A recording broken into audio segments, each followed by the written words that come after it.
Have you ever grumbled while filing your taxes, wondering where this whole idea even came from? It's a feeling we all share. But what if I told you the story of taxes is as old as civilization itself, and it didn't start with coins or paper money, but with something far more fundamental? Grain.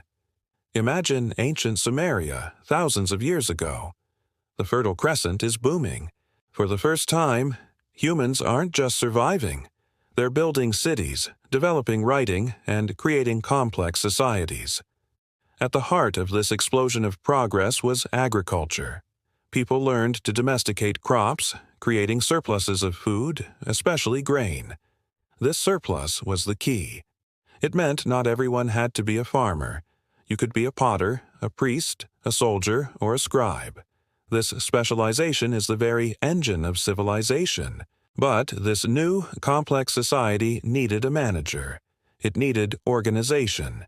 It needed someone to oversee the granaries where the surplus was stored, to fund the soldiers who protected the city from invaders, and to pay for the construction of canals and temples.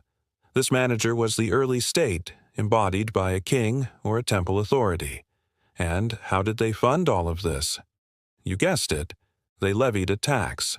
The very first tax was a portion of a farmer's harvest. Scribes, some of the most respected people in society, would go out to the fields and calculate the amount of grain owed to the state. This wasn't just about feeding the non-farming population. It was a revolutionary act of social engineering. By collecting and redistributing grain, the state could direct labor, fund public works, and maintain a standing army. It was a system of control. An invisible leash, as some might say, that tied every individual's productivity directly to the power and stability of the collective. This tax, known as Bala in Sumerian, was meticulously recorded on clay tablets, the world's first receipts. Archaeologists have found tens of thousands of these tablets detailing who paid what and when. It was a sophisticated system. It showed that from the very beginning taxation was inseparable from record-keeping, bureaucracy, and, of course, enforcement. If you didn't pay your grain tax, you faced consequences. Let's fast forward to another great civilization.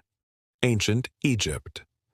The Nile River was the lifeblood of Egypt, its annual floods depositing rich silt that made the land incredibly fertile. The pharaoh, seen as a living god, was considered the owner of all land in Egypt. The farmers were essentially his tenants. So, their tax was a form of rent, paid in, you guessed it, grain and other agricultural products. The efficiency of the Egyptian tax system was legendary. They had an army of scribes, the sesh, who would measure the height of the Nile's flood each year. Why? Because the height of the flood directly predicted the success of the harvest. A high flood meant a bountiful harvest and higher taxes. A low flood meant potential famine and lower taxes. It was a surprisingly dynamic and responsive system for its time. This collected grain was stored in massive state-owned granaries, not just to feed the court and the army, but also to act as a buffer against years of famine, a story famously recounted in the tale of Joseph. This system funded the monumental projects that still awe us today: the pyramids, the temples of Karnak, the Valley of the Kings. All were built with the economic power generated through agricultural taxation. The state used its grain reserves to pay the wages of the tens of thousands of workers who built these structures.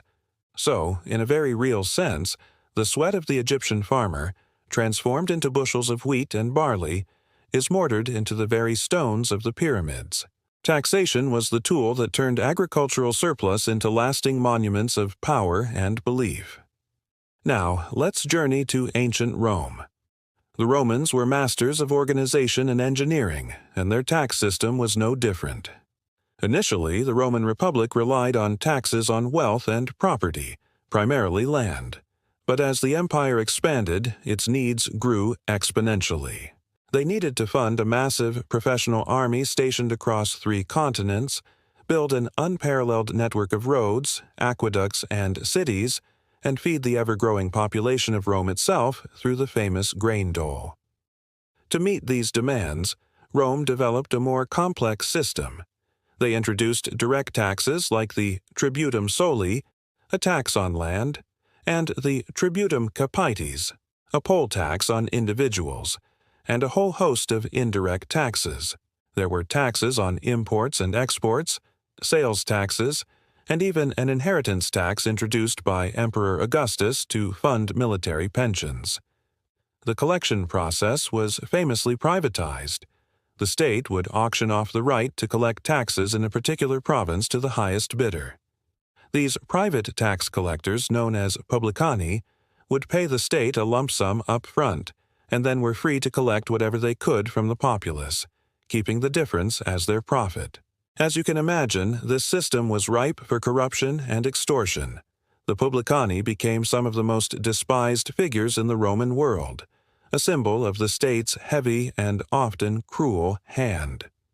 The grievances against these tax collectors are a recurring theme in historical texts, including the New Testament. This highlights a crucial evolution.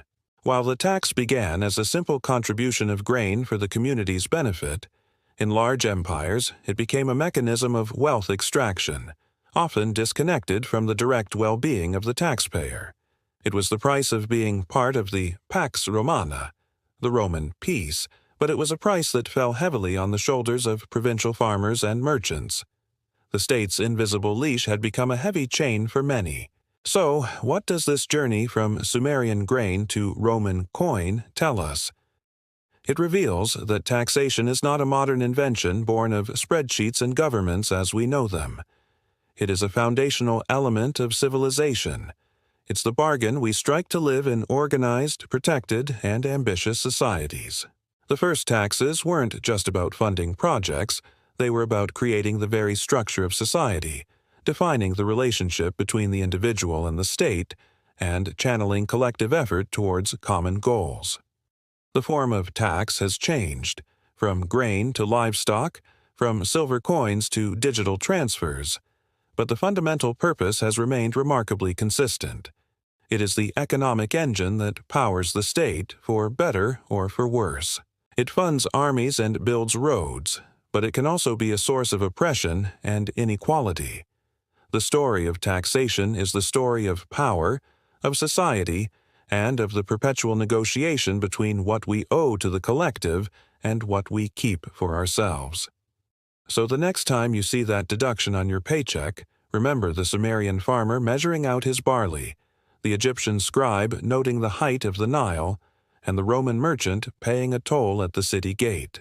You're part of a story that's thousands of years old, the story of how we build and sustain our world, one tax at a time. Thanks so much for watching. If you found this journey through history interesting, please hit that like button and subscribe for more deep dives into the concepts that shape our world. See you in the next video.